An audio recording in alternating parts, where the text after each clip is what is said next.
Magandang araw, Malacanang Press Corps. Dahil nais ng Pangulo na mabigyan ng agarang atensyong medikal ang bawat Pilipino, tumungo si Pangulong Ferdinand R. Marcos Jr. sa Butuan City upang pangunahan ang pamimigay ng 71 patient transport vehicles o karaniwang tinatawag na ambulansya sa mga lokal na pamahalaan.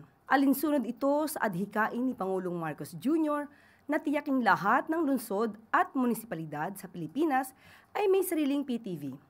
Layunin ng Pangulo na laging may nakahandang sasakyan ang lokal na pamahalaan tuwing kakailanganin ng mga mamamayan.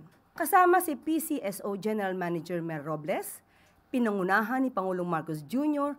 ang distribution ng 71 PTVs. 12 PTVs ang ibibigay sa Agusan del Norte, kasama ang Butuan City. 20 sa Surigao del Norte, 19 sa Surigao del Sur, 7 sa Dinagat Islands, 8 sa Davao de Oro, 4 sa Davao de Oriental, at 1 sa Misamis Occidental. Bukod dito, mamimigay din ang pamahalaan ng 158 patient transport vehicles sa Regions 11, 12 at BARM na siyang maglalagay sa 89% completion rate ng nationwide distribution initiative ng pamahalaan.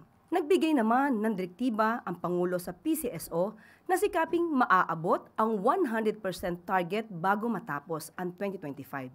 Nanindigan din si Pangulong Marcos Jr. na patuloy na magsusumikap ang gobyerno upang siguruhin na mabibigyan ng atensyon medikal ang bawat Pilipino saan mang panig ng bansa.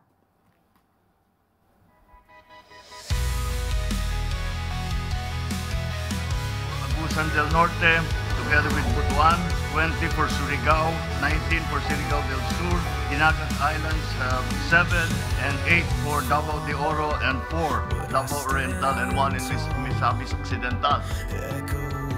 And that is what we need to do. We have to bring the healthcare down to